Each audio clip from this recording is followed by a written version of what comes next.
अभिवादन स्वीकार करें। मैं उदय पठानिया। इन दिनों हिमाचल हिंदुत्व और सनातन इन दो पहलुओं के बीच में झूल रहा है, या ये कहें कि इन दो चक्कियों के बीच में पिस भी रहा है, झूल भी रहा है, तो गलत नहीं होगा। और हिंदुत्व और सनातन ये दोनों बीजेपी के लिए एटलीस्ट हिमाचल में गले की फांस बनते हुए नजर आने शुरू हो चुके हैं। और इसकी वजह है एक वो संदेश जब संजौली में मस्जिद प्रकरण से पहले बीजेपी के सोशल मीडिया विंग पर प्रसारित हुआ था।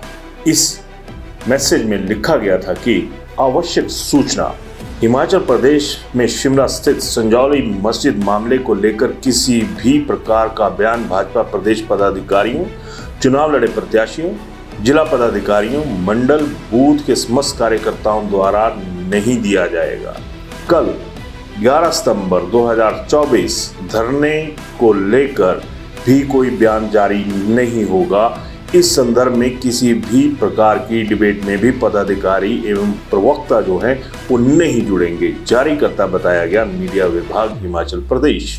है ना हैरानगी की बात, जिस पार्टी ने अपना आकार हिंदुत्व के मुद्दे पर ले लिया, जिसने बाबरी मस्जिद से शुरुआत की, वो संजौली मस्जिद का मामला आने पर एक उचित दूरी तो छोड़िए, एक बहुत बड़ी दूरी जो है वो कायम कर लेती है। अब इसे सियासत ना कहें तो क्या कहें, और जब सियासत होती है तो उसका जो असर है वो भी दिखता है, चाहे वो सकारात्मक नकारात्मक जो भी हो, लेकिन वो दिखता जरूर है।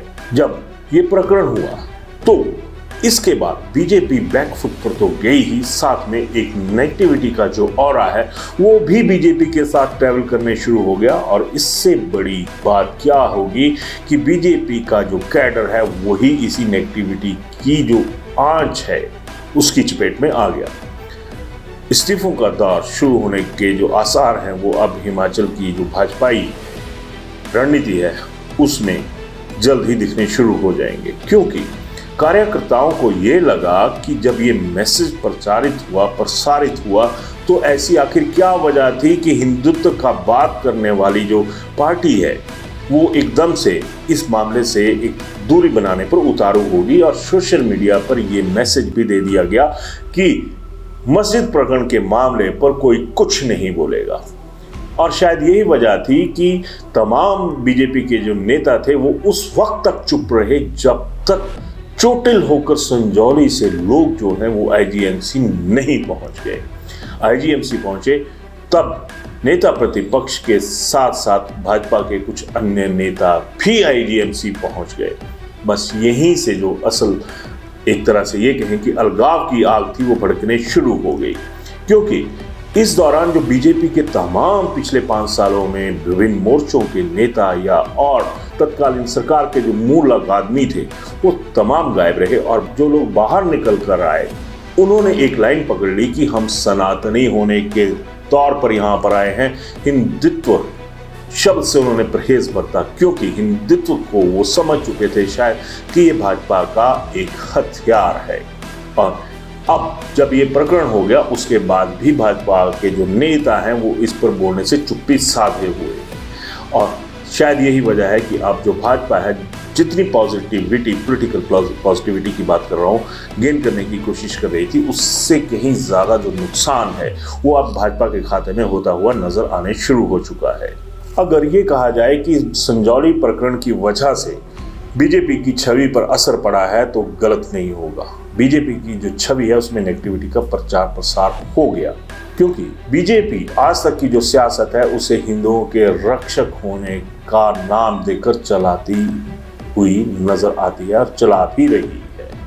लेकिन अब जब ये चुप्पी साधी थी तो उस चुप्पी के बाद एक तरह का वैक्यूम बीजेपी के भीतर ही तैयार हो चुका है। बीजेपी के बैकफुट पर जाने की वजह भी थी, और बीजेपी का जो कैडर है उसके अब अलगाव की भी वजह है। अब आप देखिए, इसी प्रकरण के दौरान तत्कालीन जब बीजेपी की सरकार थी, मंत्री रहे सुरेश भारद्वाज का एक डीओ लेटर सामने आ जाता है। उसके बाद ये भी सामने आ जाता है कि मौजूदा नेता प्रतिपक्ष और तत्कालीन मुख्यमंत्री ने जो अनुदान था वो भी इसी मैसेज के लिए दिया था जिसके विरोध में बीजेपी ने एक तरह से चुपचाप रहकर काम आगे बढ़ाने की सोची हुई थी। इन दो खुलासों ने बीजेपी की इमेज को ऐसा धक्का दिया है कि अब उसका असर कैडर पर दिखने शुरू हो चुका है। लेकिन जब बीजेपी ने ये एक सो कॉल्ड फतवा जारी किया कि कोई भी पदाधिकारी, कोई भी व्यक्ति जो संगठन से जुड़ा हुआ वो इन मुद्दों पर मीडिया के साथ बातचीत नहीं करेगा या फिर जो धरना प्रदर्शन स्थल है वहाँ पर नहीं जाएगा, उसका भी असर हुआ। और ये असर उल्टा हुआ।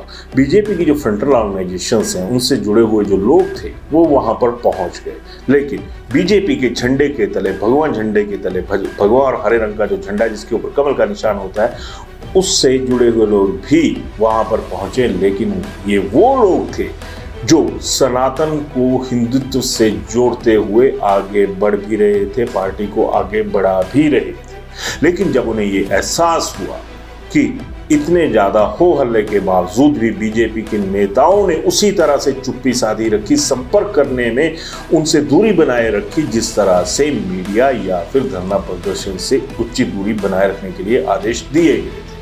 लोगों का साफ कहना है कि भाजपा के आला नेता तो हमारा हाल चाल पूछने तक के लिए तैयार नहीं है। एफआईआर पर एफआईआर हो गई, लेकिन भाजपा के उन नेताओं ने उनका हाल जानने की तो बात छोड़िए, उनसे ये भी नहीं कहा कि अगर आपके ऊपर कोई एफआईआर वगैरह दर्ज हुई है तो हम उस मसले में आपके साथ खड़े हैं। अब यही वजह है कि भाजपा का जो कार्यकर्ता था वो खुद को अकेला महसूस कर रहा है और साफ कह रहा है कि अब पार्टी से हमें कोई लेना देना नहीं। अब माहौल ऐसा बन चुका है कि बीजेपी का कोई भी नेता सामने ना आने की वजह से ये साफ हिमाचल में नजर आने शुरू हो चुका है कि बीजेपी की अगर हिंदुत्व के नाम पर किसी लीडरशिप को उभारने की बात या दिखाने की बात की जाएगी तो बकाया लोगों को तो छोड़िए, भाजपा का जो मूल कैडर है वही इस बात पर भरोसा नहीं करेगा कि जिन्हें पार्टी बतौर हिंदुत्व नेता सामने पेश कर रही है वो असल में उस लायक है भी या नहीं। एक छोटा सा खत, एक छोटा सा डिजिटल संदेश सोसाइटी में किस तरह से फैलता है ये बीजेपी के मौजूदा हालात से नजर आ रहा है और ये भी साफ पता चल रहा है कि अब बीजेपी में कुछ भी खास नहीं रहा है। हिंदुत्व एक तरफ है और सनातन से जुड़ी हुई सोच, सनातन से जुड़ा हुआ लगाव एक तरफ। धन्यवाद।